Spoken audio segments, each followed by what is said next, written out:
Hey everyone, this is Tia Sabache. So just wanted to do a video in regards to sweetening spells.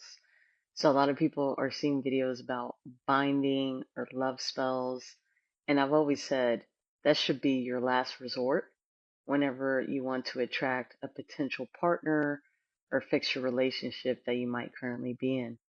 So sweetening spells are usually and typically used with the goddess Oshun. I'm kind of showing Francisca here that's dressed like a Oshun representation, but that doesn't necessarily mean this is Oshun. This is a representation or a spirit that's dressed in the colors of Oshun.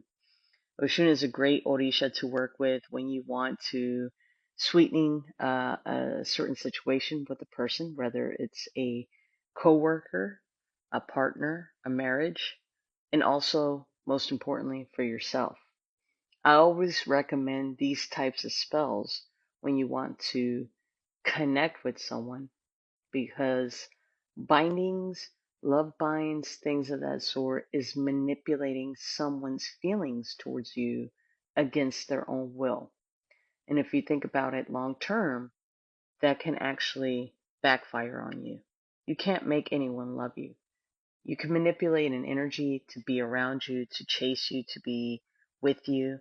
But do you really want that in your life? I'd rather have someone that actually likes me than manipulate that person to be with me against their will. So sweetening spells work really well, especially if you're single. Let's say you don't have a potential partner, you want to connect with someone. This will help kind of increase the flow of attraction and desire. A lot of people use different gree bags and mojo bags for attraction. I know a couple of my clients that use this when they go out, and it helps them, connect, get that phone number or Snapchat or whatever the hell people are using now to communicate, and also for self love. Because if you don't feel desirable, if you don't feel attractive, you're not going to get out there and try to connect with anyone because you don't even like yourself. So these types of spells really help increase overall the energy of self-love, attraction, and desire. And then if people use these type of spells for, let's say, a marriage situation or a partnership, relationship, it helps kind of increase things to bind stronger between both of you guys. Maybe, you guys are going through a divorce, separation, and differences. So what that does when you perform this type of ebol or ritual with Oshun is it helps kind of soothe things out. It helps sweeten the situation to where you guys are not fighting as much. You guys connect a little bit more deeper. Maybe things become a little bit more sweet between y'all, whereas things might be bitter right now. And then, of course, there's always that person that says, well, there's someone I like, and they don't really, ask me out, or they haven't really reached out to me, and I want to do a sweetening spell. These things work great to capture that person's attention, to make them want to pursue you and actually get to know you. What it's not doing is forcing them to love you and want to be in relationship with you. It's just for them to actually want to, make a connection with you, increase the attraction towards you. There's some logic towards this because a lot of people don't understand. If you are a person that is of a different orientation, meaning you're chasing a man uh, and you're a man and he is not gay, this won't work because you have to be of the same orientation. Same thing with women. If you're a woman chasing a woman, she doesn't like women, this might not work. Another thing is if the person is a total stranger, they've never spoken to you, they don't know you, it could be a little more complicated to attract someone that doesn't know you exist.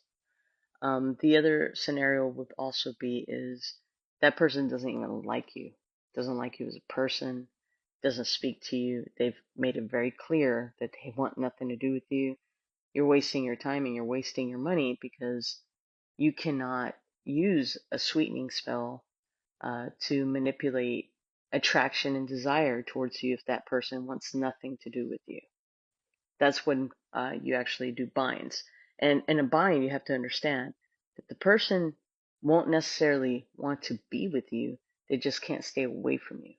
And that has, like I said, a negative impact, a negative effect when you go into those type of rituals, darker rituals.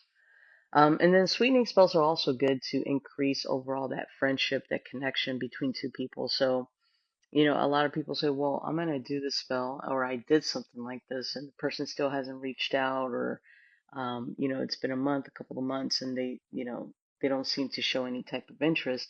Understand, love is a natural flow. Attraction is a natural flow. If you have to force anything to happen, then it's not meant to be. It's not meant for you. So these things are more than anything to benefit you, to help increase your attraction to in regards to your self-love, and then also to help you make that connection with that potential person.